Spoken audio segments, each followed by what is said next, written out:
in the endless expanse of a blazing American desert, where the horizon shimmers like molten gold and the silence is broken only by the distant cry of vultures, a motorcycle roars across the dust, carrying Marshal Grant, a man weathered by years of chasing ghosts and outlaws, his jaw set in iron resolve, his eyes shadowed by memories that still bleed.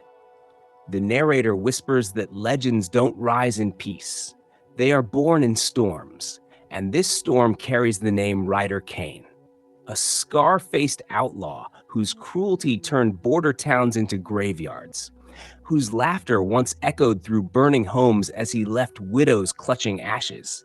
And now Kane has returned, not alone, but with an army of 30 men, savages on black horses who bleed chaos into every road they ride. The town of Iron Creek, half dead and trembling, knows that his shadow means the end. Their barns already torched, their children already marked, their faith already broken, until Marshal Grant arrives with a plan so reckless it borders on madness.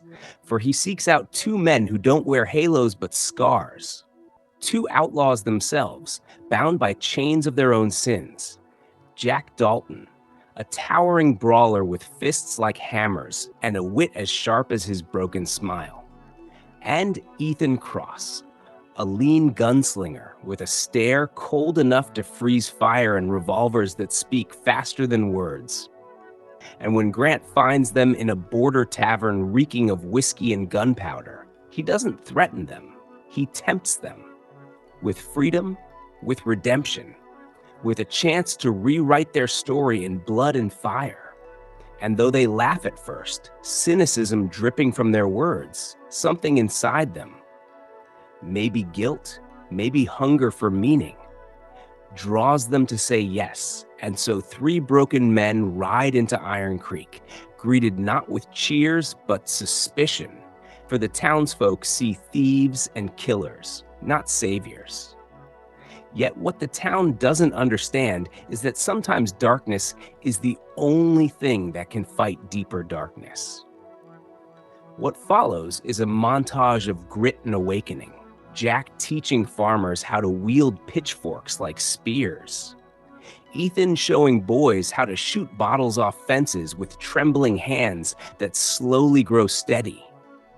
Grant drilling them with the discipline of soldiers, while amidst the smoke and sweat blossoms fragile love. Jack finding unexpected tenderness with Clara, a widow haunted by Kane's cruelty. And Ethan finding solace in Maria, a saloon singer with fire in her soul and pain in her past. And for the first time in years, laughter dares to echo in Iron Creek. Until one night the ground itself trembles with the thunder of hooves, Kane's men storming the town with torches and rifles, fire devouring barns, screams cutting through the smoke. But this time, Iron Creek does not scatter. This time, Jack, Ethan, and Grant lead them into a counterattack that roars like the desert wind. Ethan's revolvers spitting fire into the night, Jack swinging iron bars like war clubs, Grant's shotgun booming with justice. And Kane, watching from the shadows, feels something foreign, resistance. Furious, he kidnaps Clara and leaves a taunting message written in blood on the church door, daring Jack and Ethan to face him in the desert canyon. And so under a silver moon, the two ride out, Ethan already coughing blood from a bullet wound, but smiling like a man who knows death is just another duel. Jack silent with fury blazing in his chest, and in that canyon unfolds a showdown written in dust and destiny. Ethan whirling through the shadows, each gunshot a line of poetry and fire, dropping outlaws one by one, while Jack charges into men twice his size, his fists breaking bone, his rage shaking the cliffs, until Ryder Kane steps forward, tall, monstrous, shotgun gleaming in the moonlight, his scarred face twisted into a grin of pure cruelty. And the clash that follows is primal, brutal, the ground itself cracking under their fury.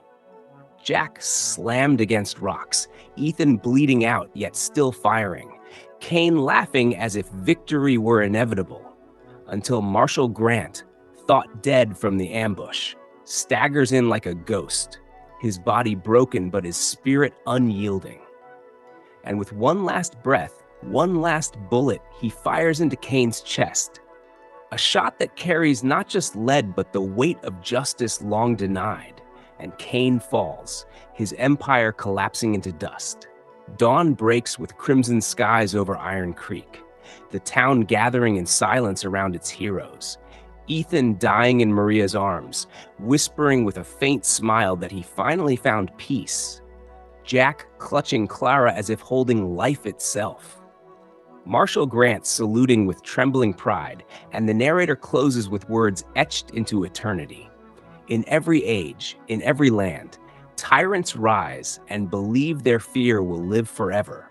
But courage, once awakened, burns brighter than fire, stronger than steel, eternal as the wind. And thus, Iron Creek, once a town of victims, became a legend of victors, its story riding forever into the horizon with the rising sun.